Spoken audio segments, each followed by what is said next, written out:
واسم الحكم تاع زواج المتعة في ذهب المنزل؟ واسمه يعني الحكم تاع اللي يظن نفسه انه يطبق الشرع الاسلامي بزياده الزوجه بما يسمى زواج المتعه. واش وصلكم هذا المرض؟ وصلكم هذا المرض زواج المتعه؟ زواج المتعه عند جمهور علماء السنه زنا. تعرفوا زواج المتعه ولا ما تعرفوش؟ باش تعرفوا زواج المتعه يتزوج المراه على مده معينه، يقول لها نديك على 3 ايام على 4 ايام.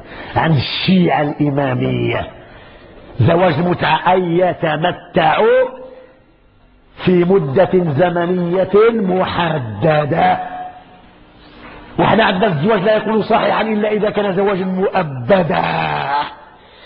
فإذا عياذا بالله حدد وخر 30 عام واعتبر زنا، وخا ما تعيش أنت 30 عام. لو كان تقول الزوج كان أنا اخترتك باش نديك إن شاء الله على 30 عام، أقبلت سيدي نكون مرتك على 30 عام، هذا الزواج زواج ولا ماشي زواج؟ هذا زنا. إنما أنت تتزوج المرأة زين وفي نيتك أنها زوجتك في الدنيا وفي الجنة. عمرو ما تنفصل عن الزوجية حتى في الأخيرة. شوف وصلكم هذا المرض نتاع الشيعة. هذا السؤال كيحسسني باللي كاين نشم الريحة الخالدة نتاع التشيع. الشيعة اللي كيسبوا أبو بكر وعمر وعثمان، يسبوا عائشة. من سب أحد أصحاب الحبيب صلوا عليه لعنة الله والملائكة والناس أجمعين، لا يقبل الله منهم صرفا ولا عدلا. خلا دار لله تهدرش صحابه وتدير كيما راهم يديروا الشيعة، يمشيوا عند القبر تاع فيروز المجوسي ويبقاو يسبوا أبو بكر وعمر وعثمان.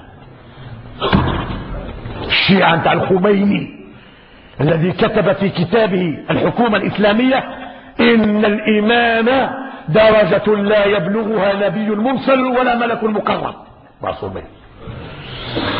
واللي يزور قبر نتاع واحد من الأئمة قال لك يا سيدي احسن ب70 حجة في الإسلام. نعم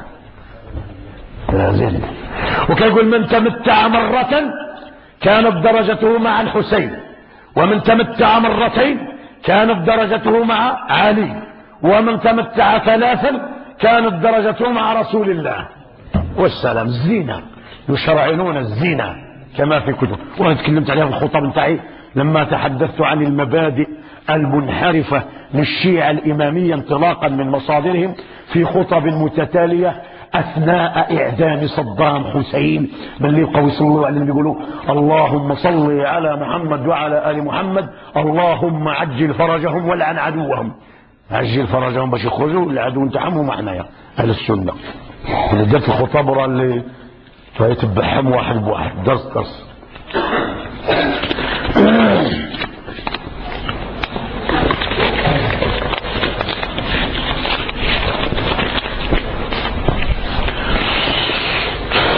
واش راه كاين انا كنت تسمع شي واحد اللي يسب صحاب النبي، سموها كان في السماء.